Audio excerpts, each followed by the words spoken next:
before we go into the whys and what fors of the film, I'm actually really interested in understanding how the film came about. So how did you decide to work together? And who contacted who first? Well, the story was always there. Christine can tell you all about it, and they had like recorded a bunch of footage before from the whole experience. Then I came into the picture later on, actually, like once like you were already like recovering, and we had the idea together with Sebas, Christine's husband and the other co-producer from the film, to really tell a story, to inspire people, tell the intimate and personal tale of resilience that Christine had to go through, and together with the whole concept of climbing a mountain, climbing the highest mountain in Costa Rica, and having that juxtaposition. So yeah, I essentially the whole process was around like 6 months. From getting the idea, and then the shooting itself was around 3 days, three of the hardest days. um, and and yeah, and then the editing process, and together we essentially wanted also to make it a little bit non-linear, Yeah. so the film really feels like a montage, more of ideas, feelings, the emotions, and yeah, and we're really glad that we touched people's hearts with it. There's a couple of things in the film that you say, specifically or some really amazing quotes or sayings that you have that really resonated with me particularly. And I just want to ask you a little bit more about a couple of those. And I think the first one was in the very beginning of the film, you say that cancer came to tell you to honor the explorer in you. I'm just interested to understand, and I think, we've touched on it a little bit, but what did you mean by that? And were you always an explorer beforehand, before this happened to you? Mm-hmm. Oh, I love that you touched upon that question, and I did some research on you as well, and I can totally see how that would be something that that you felt identified with, and yeah, I think I've always been an explorer. Absolutely, I've been an explorer in two directions. I've been an explorer of the world, let's say externally. I've always loved to understand my surroundings, travel has been my biggest source of kind of just inspiration and growth and happiness. And so there's definitely an aspect of being an explorer in the world, but there's also an even more intense orientation of exploration, which is self-exploration. And I think since I was very young, I've been tackling these really big questions. I remember even being a very young child and having very big existential questions that I've just been tackling throughout my whole life, like, why am I here? And what does life mean? And what do I want to leave in the world before I go? And why do we feel all of these intense feelings? I remember being a young child and an adolescent and just feeling so intensely and not knowing what to do with those feelings. And so a lot of this journey that I told you about early of really understanding myself and coming in touch with these tools of self-awareness and self-knowledge and empathy towards other people is in a lot of ways to just understand all of these intense emotions that I've been dealing with since I was very young, right? So in that sense, I have always felt like an explorer of inner worlds. And a lot of what I do, of the work that I do, is to give people tools or to accompany them in their own exploration, internal exploration as well. And also through travel. So, that's one aspect of the explorer. And I just want to say briefly that a lot of my healing journey took me back to my ancestors and understanding cancer in my family tree. And where I believe cancer came from in my family tree, which is this European side on my dad's side, is this lineage of very powerful women in Europe that were all explorers. I mean, my great grandmother was actually an explorer in China. She went to places that no white person had ever gone to with her husband, and she wrote children's books about that. And then my grandmother, who also had cancer, all of these women had cancer, lived in Ethiopia with her parents, and lived all over Africa before they moved to the Americas, let's say. So there's really this lineage of explorers in my family that have also been dealing with cancer. And so in some way, I feel like if I'm able to shed light on the why we're getting cancer and passing on that cancer generation from generation, that will help us heal our family tree, past and future, you know? So yeah, I don't know, it sounds a little bit complicated. I hope that made sense, but there is something about the explorer that feels very personal, but something that also feels incredibly linked to all of the women explorers in my family and that lineage. Yeah, no, that makes perfect sense to me. I think it's incredible. It's that you can trace that back and you can see where that is coming from. Not necessarily just the cancer side of things, but that explorer side in you. That must have been quite an incredible process to go through, to be able to learn about that and learn about your family and be able to see that. I think that's amazing. Conscious of time, so I'm going to ask some specific questions, particularly around the film. And so I love the purple flare. For me, obviously, having been affected by cancer myself, I understand the meaning, but can you explain to people that might not be aware what the purple flare within the film actually means and what it means to you guys?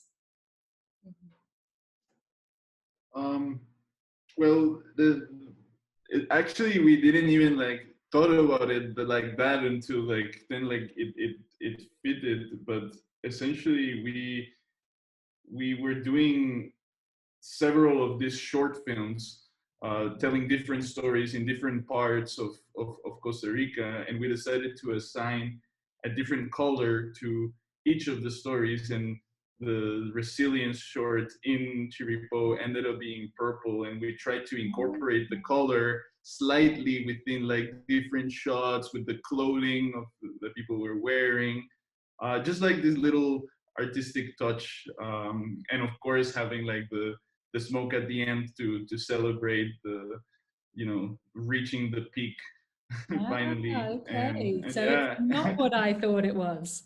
So but I'm curious. Tell us your so the overriding color of cancer is normally purple.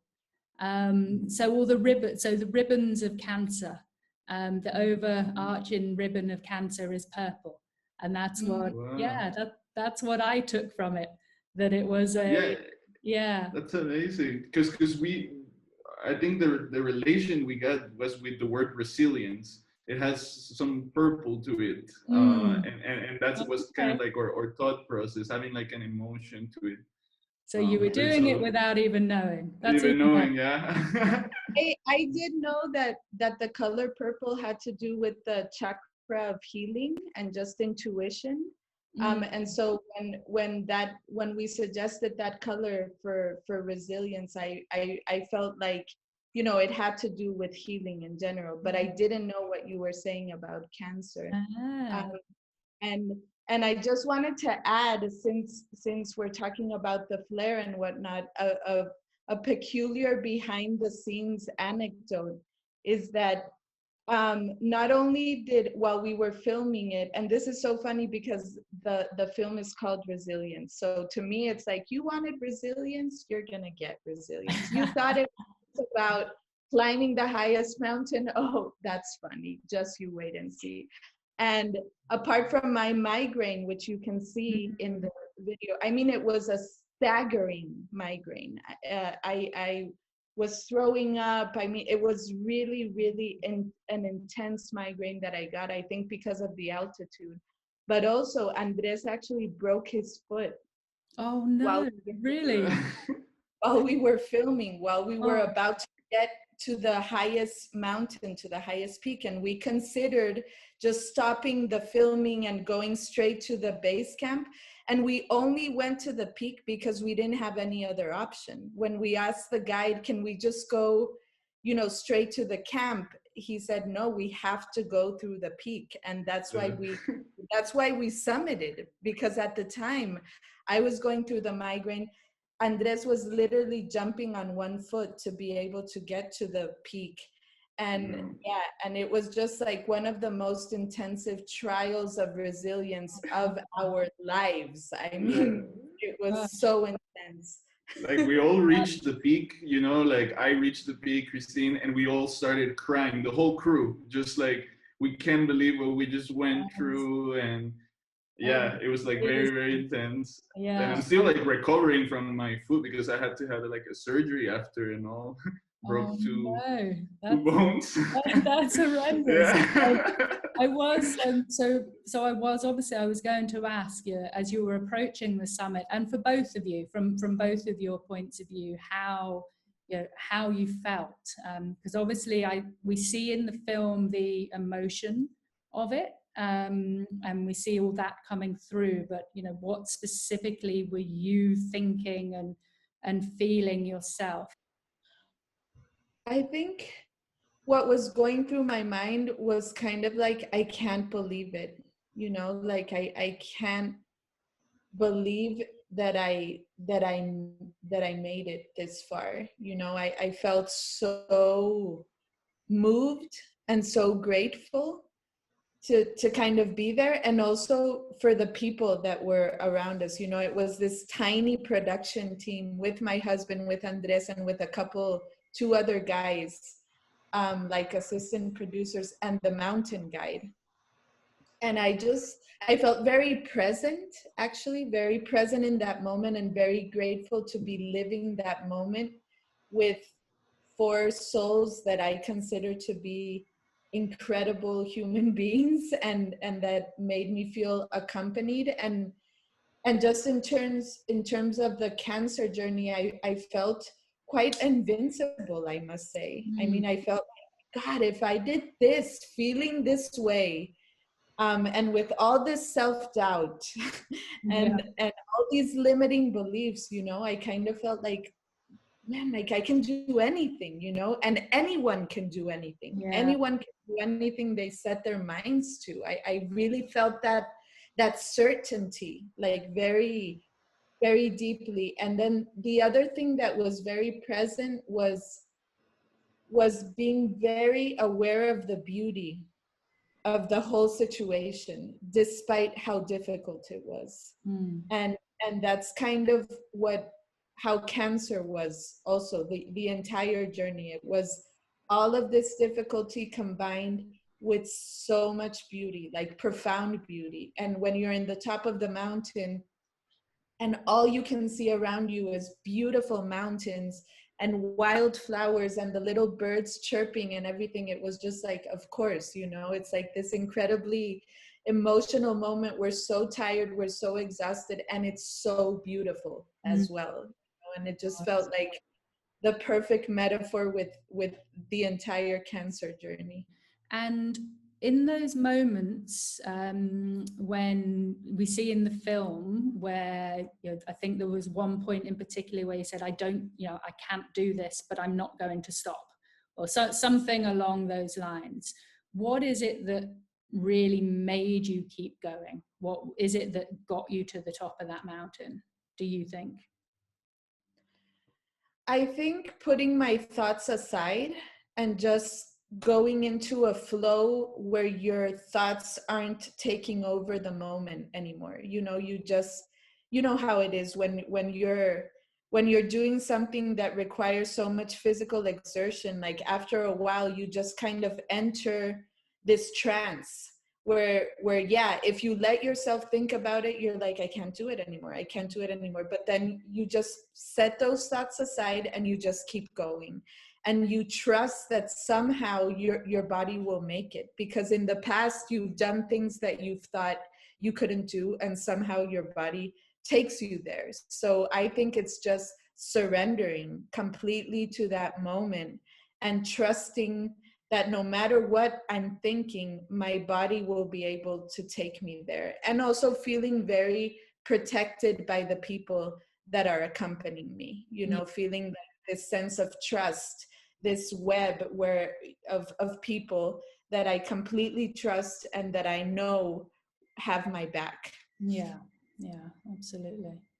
And Andres, your thoughts as you were approaching, other than my foot's hurting a lot? I mean, yeah, just it was. I mean, beyond like just trying to get to the top on one foot, and I guess you really get to know people during adversity, you know, and it's in those moments where like people, like the true humanity of people shows.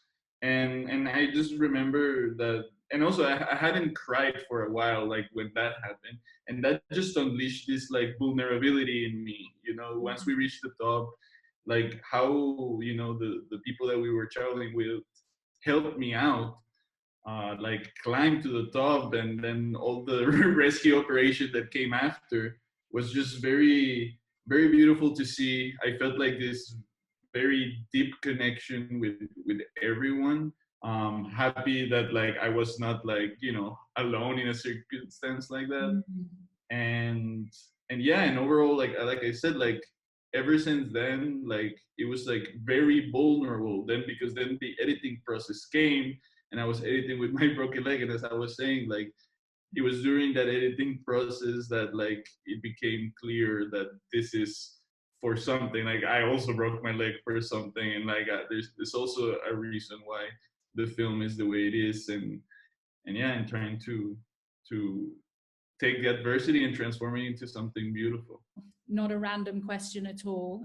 For both of you, what is the message that you want people to take away from the film? Who wants to go Andrea, first? can you go first? I mean, I was just gonna quote you, but just the part for me that says we have the power to turn the hardest things into something meaningful. And I think that for me, and that's something that it can be applied to so many things in life. And we've been talking about this, and I think that's for me the one of the things that beyond like connecting with the audience and all that, I think if we can inspire someone to that is going through a hard time to see the meaning and see the area for growth there, then mission accomplished.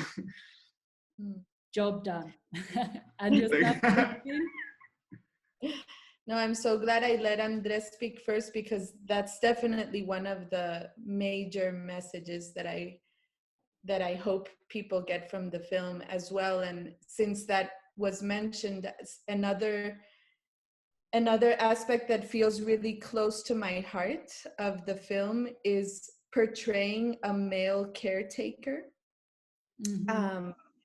And the beauty and the power and the strength that comes from that accompaniment. You know, you said from the beginning that in a lot of ways it's a love story, and it definitely is, I would say. And people have different people in their lives that can play that role of the caretaker.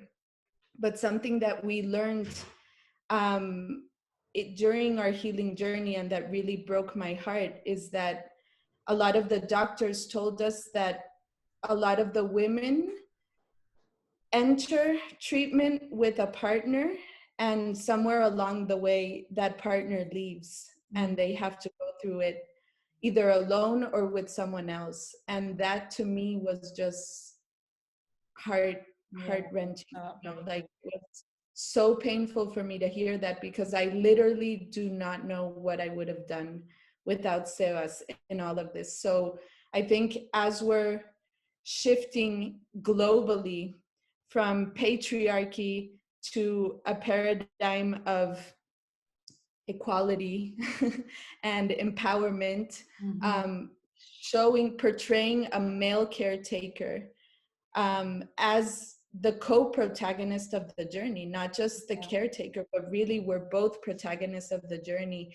and how that made, and what that gave him, not just what it gave to me, but what it gave to him in terms of meaning in his own life and growth and learning, is something that I really hope inspires other men in the world to stay, you know, to stay in those moments, and to really see opportunity in those moments as well.